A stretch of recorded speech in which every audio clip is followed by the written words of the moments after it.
Assalamualaikum warahmatullahi wabarakatuh. Perkenalkan, nama saya Raisa Putri, NIM 2024007, yang jurusan D3 Kebidanan. Ini saya akan mempresentasikan tugas saya yang berjudul Manusia, Sains, Teknologi, dan Seni. Adapun pembahasan yang pertama adalah hakikat dan makna sains, teknologi, dan seni.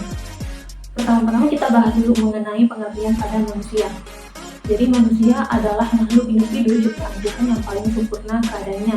Selain diberi bentuk atau rupa yang paling baik dan sempurna, manusia juga dibekali oleh nafsu dan akal. Dengan akal inilah manusia mampu menciptakan berbagai macam kebudayaan dan peradaban. Adapun ilmu pengetahuan atau sains, teknologi, dan seni yang disingkat IPTEK adalah salah satu contoh hasil olah pikir dan akal budi manusia. Kedua adalah pengertian sains atau ilmu pengetahuan. Sains berasal dari bahasa Latin, yaitu scientia, yang artinya pengetahuan. Pengetahuan artinya segala sesuatu yang telah kita ketahui. Karena mempunyai bahasa dan kemampuan berpikir, manusia mampu mengembangkan pengetahuannya.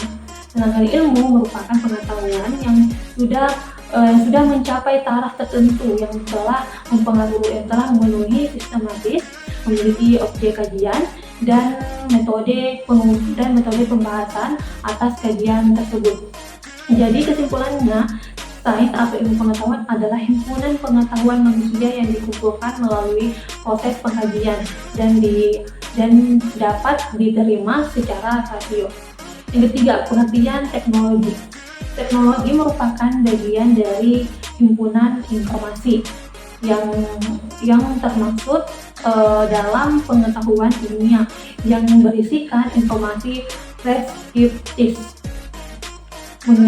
Preskriptif yaitu mengenai penciptaan sistem-sistem ciptaan tersebut. Penggunaan teknologi bertujuan untuk memudahkan segala aktivitas yang berkaitan dengan efisien waktu dan tenaga. Contohnya teknologi informasi dan komunikasi serta bioteknologi. Selanjutnya, pengertian seni. Seni berasal dari bahasa Latin, yaitu ars, yang berarti kemahiran. Seni diformulasikan sebagai suatu kemahiran dalam membuat barang atau mengerjakan sesuatu.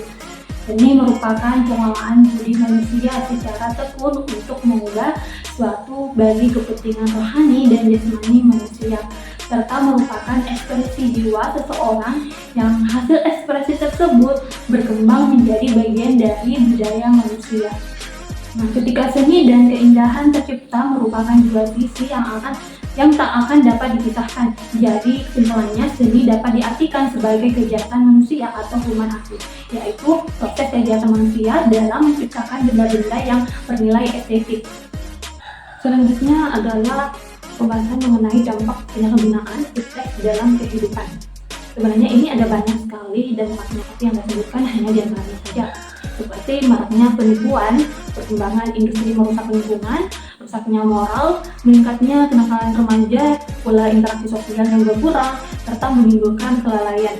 Memang IPTEK diciptakan untuk memberikan kemudahan pada manusia, atau maksudnya kemudahan pada beban kerja manusia. Namun pada akhirnya manusia justru semakin terbuai hingga tak sadar mereka berada dalam situasi pola hidup yang konsumtif, hedonistik, dan materialistik. Selanjutnya kita masuk pada pembahasan yang terakhir, yaitu problematika pemanfaatan IPTEK di Indonesia.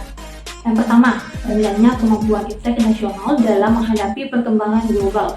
Yang kedua, rendahnya kontribusi IPTEK nasional di sektor produksi.